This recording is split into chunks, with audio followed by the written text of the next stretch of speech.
4 ماہ سے لاپتہ معروف صحافی عمران ریاض گھر پہنچ گئے۔ سیالکوٹ پولیس اور وکیل میاں اشفاق علی نے عمران ریاض کی بخیریت ہونے کی تصدیق کر دی۔ سیالکوٹ پولیس کی جانب سے سوشل میڈیا پر دعویٰ کیا گیا کہ اینکر عمران ریاض خان بازیاب ہو چکے ہیں اور وہ اپنے گھر پہنچ چکے اور اپنے اہل خانہ کے ساتھ موجود ہیں۔ اسی طرح عمران ریاض کے وکیل میاں اشفاق علی نے بھی سماجی رابطے کی ویب سائٹ ٹویٹر پر ٹویٹ کرتے ہوئے بتایا کہ اللہ کے خاص فضل و کرم و رحمت سے اپنے شہزادے کو پھر لے آیا ہوں۔ انہوں نے کہا کہ مشکلات کے انبار، معاملہ فہمی کی آخری حد، کمزور عدلیہ و موجودہ غیر مؤثر سرعام آئین و قانون کی بے بسی کی وجہ سے بہت زیادہ وقت لگا۔ ناقابل بیان حالات کے باوجود اللہ رب العزت نے یہ بہترین دین دکھایا۔ اس وقت صرف بے پناہ شکر۔ خیال رہے کہ لاہور ہائی کورٹ نے صحافی عمران ریاض کی بازیابی کے لیے آئی جی پنجاب کو آخری موقع دیتے قرار دیا تھا کہ اگر عمران ریاض کو اس روز بازیاب کرا کے پیش نہیں کیا جاتا تو عدالت خود کوئی فیصلہ کرے گی۔ Chief justice Lahore high court نے عمران ریاض کے والد کی درخواست پر سماعت کی۔ آئی جی پنجاب پولیس ڈاکٹر عثمان انور پیش ہوئے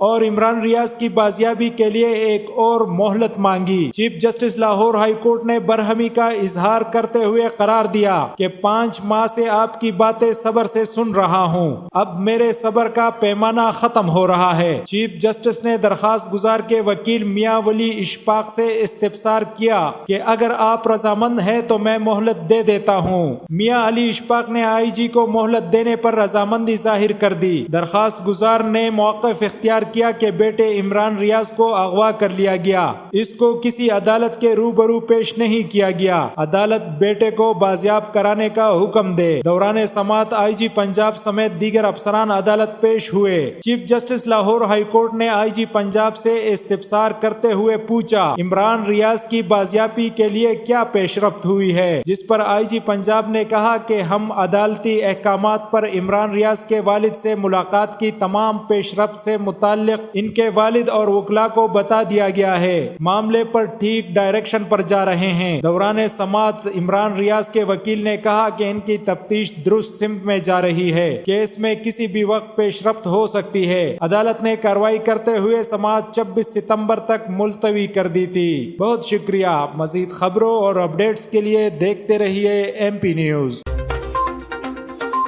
ایم پی نیوز سوات سمیت ملکی اور غیر ملکی خبریں آپ تک پہنچائے سب سے پہلے۔